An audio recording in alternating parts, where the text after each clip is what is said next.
So you got in contact with Jin one day, and you brought up this idea. Yeah, I just hit him up like, yo, bro, I don't know, if you're interested, but I think if me and you sat down and talked about this, it would be really big. You know what I'm saying? And it wouldn't just be big in terms of, because I know what type of person he is. He's not moved by, you know, clout or none of that shit. He's not moved by that. You know what I'm saying? Yeah, man. He was. I don't think people realize how big Jin was and still is in China. Right. Yeah. Like we had, I think Chris Wu. Yeah. Here, and he started that show. Was it Rap China? The Rap of China. Rap of China. Right. And he was saying that one of his first guests was Jin. Yeah. I come across this show called Rap of China, which is like The Voice, but rapping, but rap music, hip hop music. And then I said, and I decided to come on board. I decided to be one of the judge on the show. And then that was last year when that show started, and it became a huge success all over China, and that kind of really put a spotlight on hip hop and kind of changed a lot of things, and made it, and just more people got to know what hip hop is and what rap music is like. So yeah, I did that, and then. Yeah. Well, what's interesting about that show, The Rap of China, is that MC Jin, was actually one of the contestants? Yes, it was. He's very, very, very well respected in the rap game in China. So yeah, when he came on as a contestant, everyone's pretty shocked about it.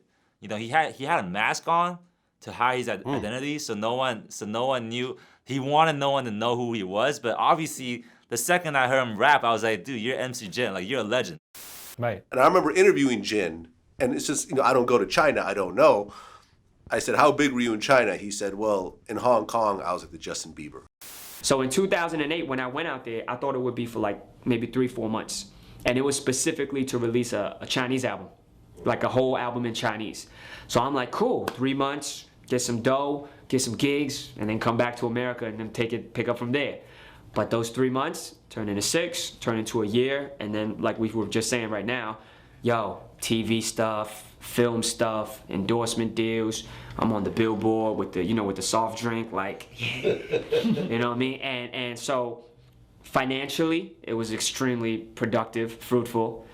But more important than that, me as a man, I started seeing like, whoa, specifically because of my faith. And if you're like, well, what happened out there? Did you have some sort of life-changing, you almost got hit by a car or something? Well, I mean... Not even. It was just, go ahead. Well, my question is just to put it in perspective with the Vlad TV viewers. Yeah.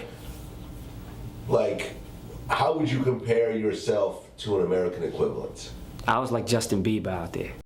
So, go on with your story. So you hit him up, and he was like, all right. No, he wasn't like, all right. No. No, he wasn't like, all right. I had hit him up. It was like 5 months of us going back and forth. You know what I'm saying? Okay.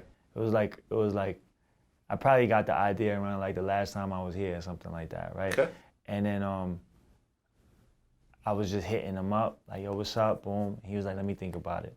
And I let him breathe on it, and I just go back, like, boom, boom, and it took me like a couple months for me to talk him into it. And basically what I said was like, yo, this interview is not about us. You know what I'm saying? Like us sitting down, it's not about you and it's not about me. You know what I mean? It's about the representation. It's about the other people that it will touch.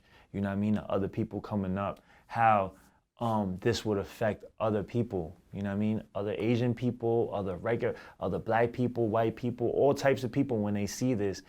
And I was like, yo, it's never been really done like this.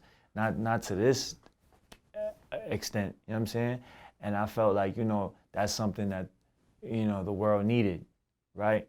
And I felt like that's something I needed, something you needed, he needed. We all need this shit, you know what I'm saying? Just for us, just for your kids. He got kids, right? Yep. So when your kids grow up and they learn about that story, which they will because it's all over the internet, right? So when they're old enough to Google their dad, it's gonna pop up like, oh, shooting. So why don't you control the narrative, right? Like, control this.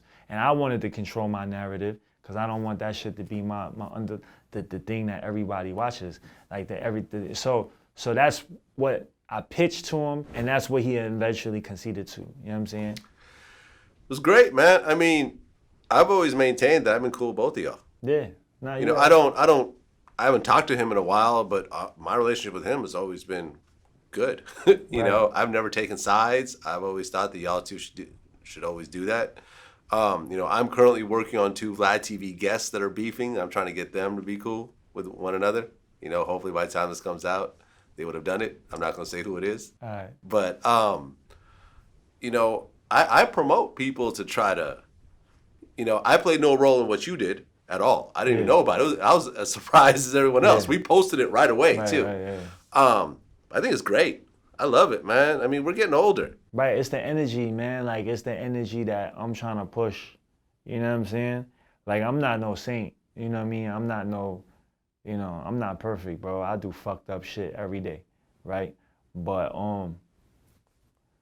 when I can, I want to push this type of energy where, you know, I feel like when you're succumb with negative energy, when you got hatred in your heart and you got like, yo, I hate this person, or boom, boom, boom, boom, that energy translates to different shit. It moves different places.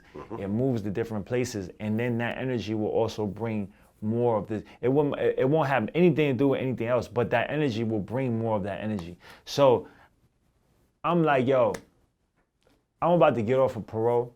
You know what I mean? I don't want China to look at me like I'm an out of control gangster thug. You know what I mean?